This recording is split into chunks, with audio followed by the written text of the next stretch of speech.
Welcome to this concept explainer, brought to you by CBSE ScoreLab of ProfSam.com. That is ProfSam.Kenne.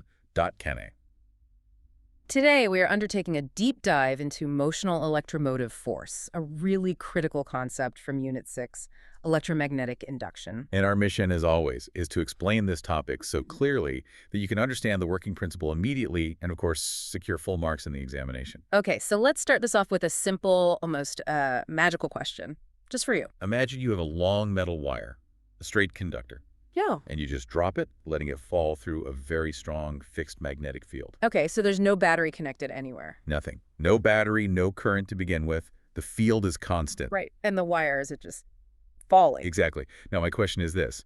Will anything happen to the voltage across its ends, even though there is no flux change over time in the usual sense? That's counterintuitive, isn't it? How so? Because if the magnetic field is constant, why should a voltage appear? I mean, my first thought would be nothing happens. You need a battery for voltage. And that's what most people would think. But here's where it gets really interesting. Okay. In reality, even that small wire falling through a strong magnetic field, it can have a measurable potential difference between its ends.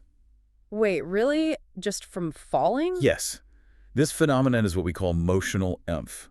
The movement itself is generating the voltage. Wow. Okay, so we need to unpack that. Let's do it. Let's unpack this core idea. Motional EMF simply means that when a conductor moves through a magnetic field, the free charges inside that conductor, well, they're also moving, right? Of course, they're part of the conductor. And they therefore experience the magnetic Lorentz force. Ah, the F equals Q into V cross B force. Exactly that one.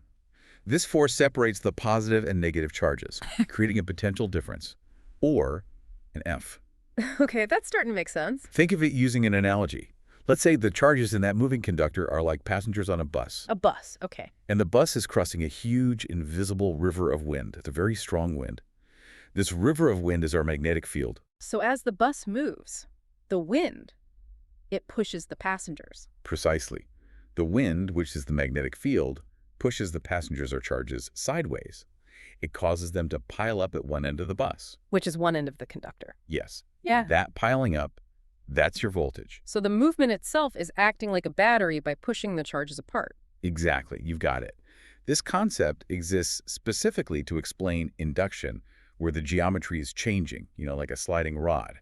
It helps us analyze problems that would be very hard otherwise. It connects the mechanical motion to electrical energy. Perfectly put. Now, let's build a clear mental image. Picture a straight conducting rod of length L. Okay. It's sliding on parallel rails, moving through a uniform magnetic field, B, which is pointing, say, into the page. A very standard setup. As the rod moves with velocity V, that Lorentz force, QV cross B, it sweeps the charges. It pushes the positive charges toward one end, let's say the top. Leaving the other end negative. Correct. And this continuous charge separation is what creates this steady motional EMF between the ends. So as long as it's moving, it's like a battery is switched on. Exactly. Now let's see how insert formally defines this and presents the formula. This is important for exams. Right, the official wording. Could you please read the formula description for us? Of course. It says, and I'm reading verbatim, when a metal rod of length L is placed normal to a uniform magnetic field B and moved with a velocity V perpendicular to the field, the induced EMF, called motional EMF, across its ends is E equals BLV. E equals BLV. Simple. But you mentioned something earlier. If the EMF can be derived using the Lorentz force, why does insert also mention deriving it from Faraday's law of flux change? Yes, that was my doubt. Is there a key difference, or are they just two ways to get to the same place? That is a crucial question for understanding the derivation. The beautiful thing is, both methods give the same result. E equal BLV. They're two perspectives of the same reality. Okay. Let's quickly walk through the steps for the Lorentz force explanation, since it's so intuitive. Step one would be the force itself. Right. The charges inside the conductor move with velocity v, and they feel the magnetic Lorentz force, which is F equal QVB in this perpendicular case. Okay, step two, this force pushes the charges. They start accumulating at the ends. Yes, and this accumulation builds up an internal electric field, E. Ah, and that electric field will create its own force, pushing back. Exactly. It grows until it perfectly balances the magnetic force. So at equilibrium, the electric force, QE, is equal to the magnetic force, QVB. And if Q equals QVB, you can just cancel the Q, so E equals VB. You got it.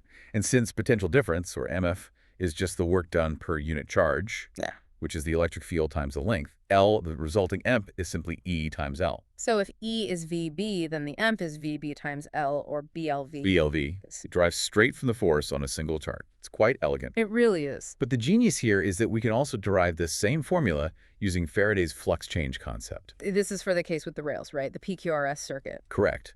In that case, the flux enclosed is phi b times the area, which is BLOX. Where x is the distance the rod has moved. Yes, and as x changes, the rate of change of flux is d phi b by dt. Which would be BL times dx dt. And what is dx dt? Oh, that's just the velocity v. So the rate of change of flux is? BLV. Exactly.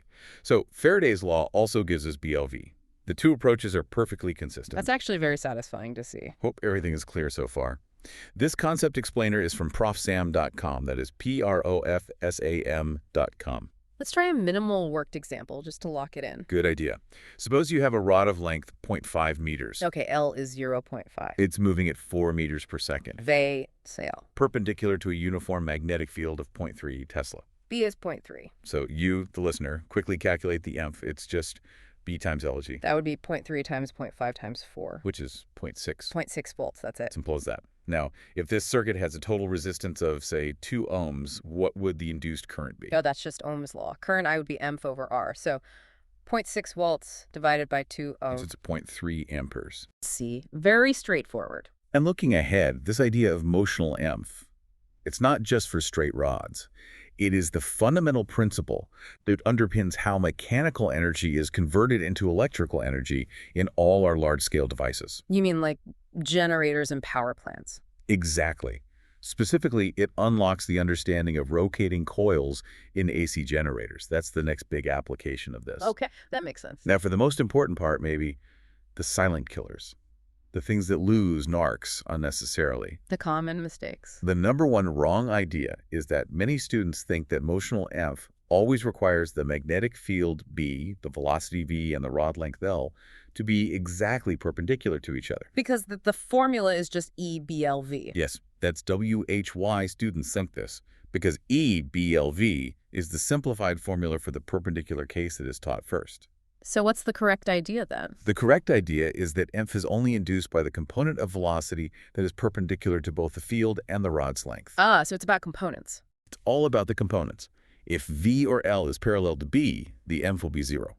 Full stop. Yeah. The simple formula EBLV is valid only when all three are mutually perpendicular. So if the velocity is at an angle, you have to find the part of it that's actually cutting the field lines. You said the magic word, cutting. Let me make sure I have this right. So the key is that F is only induced by the part of the velocity that is actually cutting across the magnetic field lines. Yes. If the rod just slides parallel to the lines, there is no cutting, and so no EMF. You have understood it perfectly. And to help you, here's a remember hook. Always remember this phrase. Only the cutting component counts. Only the cutting component counts. I like that. To really lock this knowledge in your mind, let's use a few memory anchors. Okay. First, the mnemonic. It's very simple. BLV gives motional V. BLV gives motional V. Simple and unforgettable. Second, a phrase to help you visualize the process. Move the rod across the field to build the voltage. The word across implies that cutting action. Right. Not along it, but across it. And finally, a physical gesture. When you practice, seriously, try this. Sweep your arm straight across an imaginary set of vertical field lines. Like chopping something. Exactly. That physical action of sweeping or cutting the lines helps you recall that it's the V component that generates the EMF. That's actually a very good tip. We have made a deep dive into motional EMF. So let's summarize. Here are the 3 key exam-safe points you absolutely must remember. Okay, the top 3 takeaways. 1. Motional EMF arises when a conductor moves through a magnetic field, causing the magnetic force, that QV cross B force, to separate charges, which creates a voltage. Okay. Force separates charges, makes voltage. Got it. Number 2. For the ideal case where the velocity field and rod length are mutually perpendicular, the magnitude of the motional EMF is given by the simple formula E equals BLV. The ideal case is E equal BLV. Check. And finally, point number 3. Motional EMF links mechanical motion directly to electrical energy generation. It serves as the basis for applications like the AC generator. So it's the principle behind how we generate most of our electricity. That's the big picture. Excellent. That was very clear. We hope this deep dive has removed all your fear about motional electromotive force. To get maximum marks in 12 CBSE physics, chemistry, and maths, visit profsam.com. That is P-R-O-F Sam, right? Yes, Pick. PROSSAM.com. Study smart, and we will talk to you next time. All the best.